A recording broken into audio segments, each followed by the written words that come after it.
오늘은 5강이고 5강은 지문이 너무 쉬워가지고 할 게 별로 없어. 이게 뭐 소재는 큰 위기에 대처하는 방법이라고 돼 있는데 에휴, 필자가 주장하는 바로 가장 적절한 것을 고르는 문제는 여러분들이 20번에 출제되는 거고 틀리면 안 된다. 풀어왔니 근데?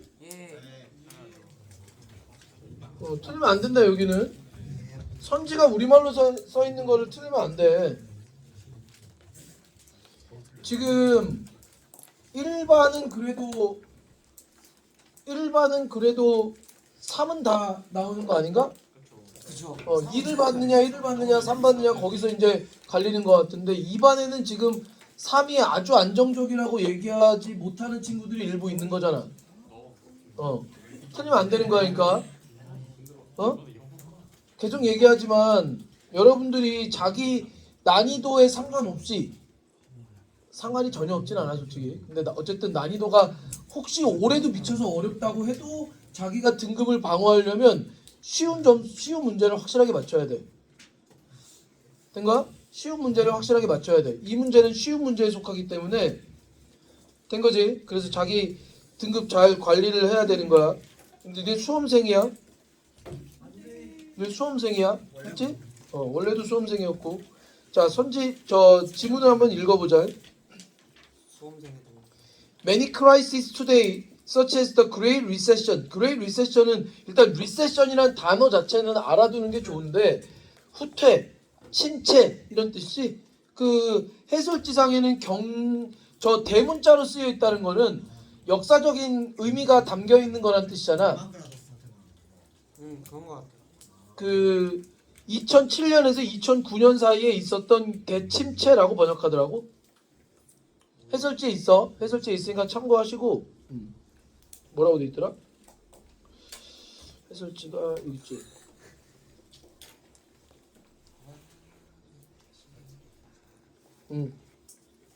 서프라. 저게 거품 낀 거 다 터진 거잖아요. 모기지라는 것 자체가 이제 저 주택담보대출을 의미하는 거기 때문에. 거품 다 터져서. 됐지? 뭐 그런 내용이래. 뭐 중요한 건 아닌데 그 many crises today such as the Great Recession are simply too big and too overwhelming. 압도적이라는 얘기네. 네가 온전하게 이해하기에는 much less는 한꺼번에 뭐뭐는커녕 이런 뜻이야. 수거지 수거. 뭐뭐는커녕.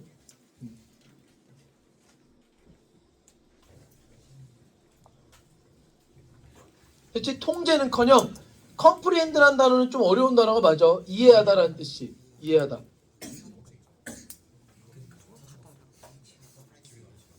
된가? comprehend도 지금 별표를 안 줬는데 안 줄 가능성이 높지 않나 싶긴 한데 어쨌든 간에 막 그렇게 고3이면 누구나 다 알아야지 이 정도 단어는 아니니까 여러분들이 알면 좋은 단어는 맞아. 자주 나오진 않는 것 같아요 확실히. Crisis of this ilk는 밑에 별표를 줬고 이런 종류의 위기들은 are precisely the kind that can easily engulf you. 여기 되어 있는 거지? 그래서 너를 집어삼킨대. 뭘로? 파괴적인 반응으로. 관계대명사가 또 나왔네. 그래서 얘는 또 얘를 꾸며주는 거죠 이렇게. 됐지? 얘는 kind를, 쟤는 리액션을 꾸며주는 관계대명사. interfere는 방해하다라는 뜻이. 됐지? 뭘 방해하니? 극복하는 능력을. 됐지? 위기를 극복하는 너의 능력을 방해하는 파괴적 방식으로 너를 집어삼킬 수 있는 그런 종류래. 그래서 focusing on these oversized crises, 이러한 그 과대화된 위기에 집중하는 것이 exacerbate, 단어 별표 친 단어 이렇게 많아. 악화시킨대. 뭐를? The natural psychological, emotional and physical reaction. 여기 관계대명사 생략됐고. 그렇지? 참고로 있잖아. 지난 시간에 우리가 그 3강에서 내가 관계 부사가 생략된 자리를 한번 보여준 적이 있는데 여기 이 말사비표 같은 거를 관계 대명사가 생략된 자리에는 웬만하면 표시를 안 한다. 목적격 관계 대명사는 생략되는 케이스가 워낙 흔하기 때문에 일일이 그걸 다 표시하는 거는 오히려 여러분들의 독해 능력을 그 성장하는데 방해한다고 나는 생각해. 여기에 생략된 거 다 보여? 리액션 다음에 U를 연달아 해석할 수 없잖아. 그 얘기는 뭔가가 있었다는 얘기잖아. 네. 했지? 그래서 뒤에서 앞으로 꾸며주는 거야. 네가 경험하게 될 반응. 된 거야? 저기 생략된 걸 못 알아보는 사람들은 자주 쓰이는 표현이니까 이 정도는 여러분들이 자기 걸로 소화를 해야 되는 거야. 됐지? 그래서 다시 한번 이야기하지만 리액션과 유를 연달아 해석할 수 없다는 얘기는 이 사이에 무언가가 생략됐을 것이다 라고 추정할 수 있는 거지. 그러면 일단 뒤에서 앞으로 꾸며주는 방식으로 한번 가보는 거고. 됐지? With this sort of crisis, 이러한 종류의 위기와 함께 your best chance is to identify, 식별하다 정도의 뜻이 너의 최고의 기회는 측면들을 식별하는 거래. 어떤 측면이냐면 관계대명사, 너의 통제 안에 있는 측면들. 그러니까 통제할 수 없을 정도로 그 광범위한 위기지만 그 안에도 일부는 통제 가능한 측면들이 있을 것이다. 이런 취지인 거네. 그리고 나면 you can break down the bigger crisis into smaller. 중요한 거 아닌데 요 단수 얘가 복수형인 거야. 됐지? 오. 같은 뜻이라는 것만 알면 큰 문제는 없어. 됐지? 그래서 더 큰 위기를 더 작고 더 관리 가능한 문제들로 분해시킬 수 있대. toward which는 지금 전치사 플러스 관계대명사가 이렇게 돼 있는 거고, 그래서 여기까지 이렇게 되는 거잖아. 된 거지? 그래서 어떤 문제냐면 네가 너의 에너지를 방향을 정할 수 있는 문제들. 이쪽으로 내가 에너지를 쏟아야겠구나 하는 것들이지. 그리고 해결책을 찾을 수 있는. 예를 들면 다시 Great Recession을 다시 얘기하는데 although you probably didn't have the ability to influence economic policy, 경제 정책에 영향을 미칠 수 있는 능력은 안 되죠. 네 뭐 돼? 맞잖아. 경제 정책에 영향을 미칠 수는 없지만 네가 디스트리뷰션은 분포 정도의 뜻이 투자의 분포를 재방문할 수 있고, 그리고 더 다양한 포트폴리오를 만들기를 선택할 수 있었잖아. 그럼 위기에 대응이 어느 정도 가능한 거 아니야? 이런 취지네. 포트폴리오가 뭐니? 설명하는 포트폴리오. 원래는 이제 서류 가방 같은 걸 포트폴리오라고 하는데, 이 투자할 때 어디에 얼마 투자, 어디에 얼마 투자 이렇게 하는 것들을 쭉 이렇게 정리해 놓은 것들을 포트폴리오라고 그래. 여러 곳에 이제 그러니까 분산 투자라는 취지를 얘기하는 거야. 한 곳에 몰빵했다가 큰일 난다. 그런 얘기지. 경제가 안 좋을 때니까 분산 투자를 하면 좀 더 그 위험을 줄일 수 있지 않겠냐? 그런 얘기고. 그래서 다양한 포트폴리오를 만들 수 있지 않나? 이런 얘기를 하는 거지. 됐지? 그러니까 내가 가진 자산의 몇 퍼센트는 뭐 어느 주식에 투자하고, 또 몇 퍼센트는 어느 펀드에 투자하고, 뭐 이런 식으로 이제 한다는 얘기야. 됐지? 나중에 여러분들이 대학에 가서 알바도 하고 하면서 주식을 이제 해보게 되면은 그러면 이제 자기 포트폴리오를 가지고 전문가의 상담을 받기도 해. 그런 것들이야. 그래서 답은 5번. 큰 위기일수록 통제 가능한 부분을 찾아 하나씩 대응해야 한다고 돼 있고, 내용을 간단히 정리해 보면 큰 위기는 압도적이라서 극복 능력을 방해한대. 그럴 때 최선이 뭐야? 통제 가능한 측면을 파악하는 것. 그러면 어떻게 되니? 큰 위기를 작은 위기로 분해할 수 있고, 예를 들어서 저 그레이트 리세션 기간 동안에 포트폴리오 다양화를 통해 작은 위기로 분해할 수 있다. 뭐 이 정도 취지였어.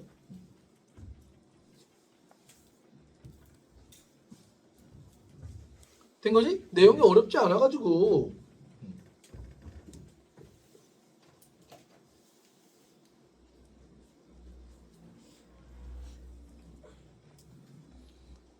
그래서 지금 문장 삽입 표시가 하나 돼 있었잖아. 여기서 확인해 보면 어떻게 되니? 요거는 지금 위기에 대해서 설명을 하고 있는 것이고, 요 아래가 지금 해결책인 거잖아. 그치? 그러니까 요 사이에 논리적 흐름이 크게 한번 변하는 거네. 여기가 위기였고 여기는 해결책이니까. 그 해결책이 어디부터 시작했어? 4번. 그러니까 문장 삽입에 저기 표시가 돼 있는 거지. 내가 만약 학교 시험을 출제하는 선생님이라면, 이게 내가 지난 시간에도 얘기했지만 문장 삽입을 나는 웬만하면 6개 이상이 있는 지문이라면 웬만하면 표시를 하려고 해. 근데 그러다 보니까 문장 삽입을 표시한 게 많아. 거의 모든 지문에 등장한단 말이지. 근데 내가 나랑 시험 대비를 해본 친구들은 내가 이런 표현하는 거 들어본 적 있었겠지만 탑3에 드나 이게? 탑3가 무슨 뜻이냐? 니네 학교 시험에서 문장 삽입이 한 10문제 나오지 않는다고. 많아야 2문제 아니겠어? 그러니까 선생님이 생각하시기에 니네 학교 시험 범위 전체에서 이 지문이 문장 삽입으로 출제했을 때 탑3 안에 든다고 해야 그래야 출제 가능성이 실제로 높아지지 않겠냐는 거야. 근데 나는 얘 지문 자체가 허접해가지고 뭐 좋은 얘기 누가 못하냐? 어? 그 좋은 얘기만 하면 있는 거잖아. 뭐 논리에 큰 저기가 있는 것도 아니고 뭐 빌드업이 따로 있지도 않고 그래가지고 솔직히 나는 이런 지문을 어디다 쓰는지 모르겠어. 그러니까 내 기준에선 얘는 시험 범위가 어떻게 되든지 간에 얘가 탑3 안에 들어갈 가능성은 매우 매우 낮다고 생각해. 근데 일단 얘가 시험 범위에 들어가면 그럼 뭘 낼 거야 여기서? 제목? 주제? 내봐야 무슨 의미가 있을까? 여기서? 노란색 색칠돼 있잖아. 어휘 문제를 낸다고? 글쎄 어휘 문제는 더 별로 같은데 나는? 너무 몰려 있어. 됐잖아. 그럼 여기서 뭘 낼 거야? 그러니까 얘는 문장 삽입이 그나마 그럴듯해 보이지만 이 지문만 놓고 보면 하지만 우리 학교 시험 범위 전체를 놓고 봤을 때 과연 얘가 나올 가능성이 있을까?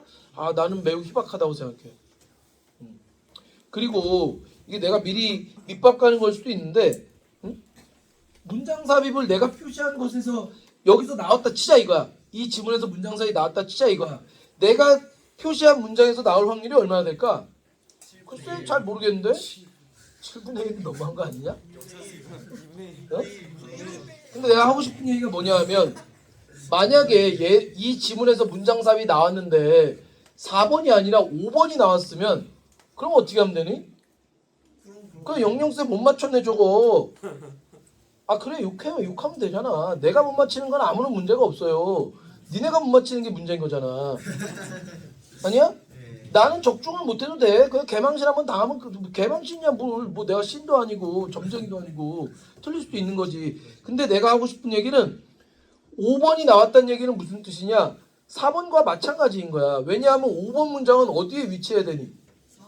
4번 다음에 위치해야 돼. 4번은 어디에 위치해야 되니? 5번 앞에 위치해야 돼. 그러니까 이 문장과 5번 문장의 논리적 관계를 이해하고 있다면 4번 문장이 나오든 5번 문장이 나오든 맞출 수 있는 거야. 그러니까 그 포인트를 어디서 찾을 거냐? 이 앞에서 나올 가능성은 매우 낮다 솔직히. 1, 2, 3번은 메인이 아니잖아. 이 글은 이 크라이시스를 소개하기 위해 쓴 글이 아니라 크라이시스 상황에서 어떻게 대처할 것인지에 대해 소개하는 거니까 4, 5, 6번 중에서 나와야지 1, 2, 3번에서 나오는 건 말이 안 돼. 그러면 den이 뭔데? 그러면이잖아. 그러면이 뭐냐고. 여기서 네가 통제할 수 있는 양상들을 측면들을 확인하면 그러면 분해할 수 있다 이거 아니냐고. 그러니까 5번이 나오면 아 통제할 수 있는 걸 확인하는 게 먼저 나와야겠구나 이 생각을 떠올리고 있어야 되는 거잖아. 맞지? 그러면 5번이 나오건 4번이 나오건 별 문제가 없을 것이다. 3번은 멘탈이 깨진 거니까. 된 거지? 그리고 나하고 시험 대비를 한 번도 안 해본 친구들도 있으니까 다시 한번 얘기하는데 어떤 지문 아직까지는 없었어. 아직까지는 없었는데 어떤 지문은 야 이 지문에서 문장 삽입이 나올까를 맞추는 건 나는 큰 의미는 없다고 생각해. 선생님마다 생각이 다를 수 있기 때문에. 그런데 만약에 얘는 아니야. 예를 들면이라는 얘기야. 만약에 이 지문에서 문장 삽입이 나온다면 4번이 확실히 나올 거야 라고 말할 정도로 강하게 얘기하는 지문들도 있어. 일부는. 간혹가다 그런 지문들이 있어. 그런 지문은 뭐 나를 신뢰하지 못하면 그건 뭐 어쩔 수 없어. 그건 여러분들이 알아서 할 문제인데 어쨌든 내가 그 정도로 강하게 얘기하는 게 막 널리고 널리지 않았는데 그 정도 얘기한다는 거는 출제가 된다면 가능성이 제법 높다고 나는 판단한다는 거야. 된 거지? 그러니까 그거에 대한 내가 그런 식으로 표현을 한다는 거야 나는. 야 여기서는 이런 문제가 좀 더 가능성이 높아 보인다. 됐지? 그러니까 그런 것들을 여러분들이 잘 보시고 그러니까 내가 여기서 이런 문제 나올 수 있다 저런 문제 나올 수 있다를 너무 좁혀서 얘기하는 것도 썩 좋은 건 아니야. 반대로 너무 넓혀서 얘도 나올 수 있고 쟤도 나올 수 있고 이걸 다 얘기하면은 그러면 아무것도 얘기하는 거랑 마찬가지야. 그런데 어쨌든 나는 최대한 나올 가능성이 조금이라도 있는 애들은 다 펼쳐 놓되 그 안에서 내가 생각하는 문제의 그 변별력 이런 것들은 내 평가 기준으로는 얘기를 한다는 거지. 그러니까 그거를 여러분들 참고해가지고 아 여기는 표시가 많이 돼 있지만 그 중에서 얘는 별로구나, 얘는 가능성이 있겠구나 이거를 잘 판단을 해보란 취지야. 어법 얘기를 할 거고 어법 얘기 이그세저베이트는 이게 별표 친 단어긴 한데 별표 줄 거라고 난 생각하는데 어휘 문제를 낼 때는 얘가 별표냐 아니냐가 중요하지 않잖아. 딴 단어 바꿔서 내면 되는 거니까 그런 의미에서 표시했어. 첫 번째 줄에 R는 뭐 주어 동사 수일치야 뭐 아니면 뭐 주어 동사 거리가 머니까 동사냐 아니냐 뭐 그런 거야. 별거 없어. 안 멀어 주어 동사가. 오버웰밍 야 중학교 때부터 엄청 많이 한 거 아니야? 인터레스팅, 인터레스티드, 서프라이징, 서프라이스드 사람을 압도하는 거니까 오버웰밍 ing. 컴프리헨드는 약간의 설명이 필요한데 대단한 설명이 필요한 건 아니야. 자 보자.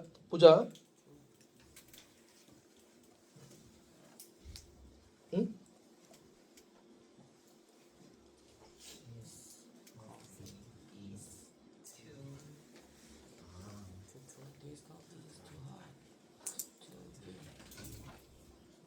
마시기에 너무 조금 마신 줄 알았어. 커피라고 쓴 거야.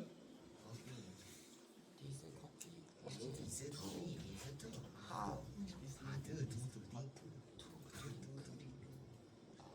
둘 중엔 누가 맞니? 위에 거. 위에 게 맞아. 밑에 게 틀렸고. 네. 왜? 한 번 더. 투부정사의 부사적 용법이 앞에 있는 형용사 또는 부사를 꾸며주는 역할을 할 때 이때 투부정사의 목적어가 주어랑 중복되면 생략해야 된다. 네. 뭐라고?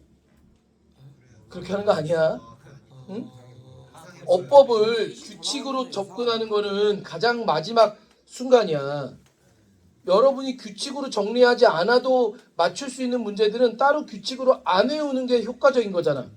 무슨 말을 한 거냐면 여기에 지금 이 이슈가 나오는 이유는 드링크가 타동사기 때문이야. 뭘 마시는지 나와야 되잖아. 근데 쓰면 틀려. 응? 쓰면 틀려. 안 쓰는 게 오히려 맞아. 왜? 해석해봐. 얘 어떻게 되니? 이 커피는 마시기에 너무 뜨겁다. 밑에 거는 이 커피는 그것을 마시기에 너무 뜨겁다. 이상하잖아 밑에 게 한국말로도. 왜 이상한 거야? 뭘 마시니? 뭘 마셔? 커피를. 그럼 이 커피는 커피를 마시기에 뜨겁다야? 이상하잖아. 한국말로 이상한데 영어로도 틀렸잖아. 뭐가 문제냐고. 된 거야? 투부정사의 부사정법 어쩌고저쩌고 하는 거 아니야. 됐어? 그런 이유에서 틀렸다. 해석이 안 되니까. 됐지? 그래서 이런 표현들은 출제가 자주 되는 편은 아닌 것 같아 나는. 그 다음에 투월드 위치는 눈여겨봐야겠지. 얘는 지금 뭐니 이거? 전치사 플러스 관계대명사. 야 이니치도 아니고 오니치도 아니고 투월드 위치가 웬 말이야. 그러니까 눈에 띄는 거 아니냐고. 된 거야? 이니치는 우리가 전치사 플러스 관계대명사를 흔하게 볼 수 있는 표현은 아니지만 그나마 이니치는 제법 봐요. 투월드 위치가 웬 말이야. 난 올해 들어 처음 봤고 작년에도 못 봤던 것 같은데. 학원에서 영어를 하는 내가 그 정도로 못 볼 정도면은 진짜 드물게 나오는 거잖아. 그러니까 얘는 눈여겨볼 필요가 있어. 그리고 전치사 플러스 관계대명사는 어떤 느낌이 있느냐. 이 전치사와 선행사가 생략됐다는 뜻이 여기쯤 생략됐다고 보는 게 가장 정확해. 왜냐하면 다이렉트는 방향을 정해놓는 건데 너의 에너지를 어느 쪽으로 방향을 정할 거냐는 거야. 저 문제 쪽으로. 투월드가 뭐뭐를 향하여 하냐? 그러니까 투월드 위치가 돼야겠지. 그리고 좀 전에 잠깐 얼핏 얘기하는 걸 들은 것 같은데 이거 조심해야 되는 게 하나 있어? 자, 관계 부사는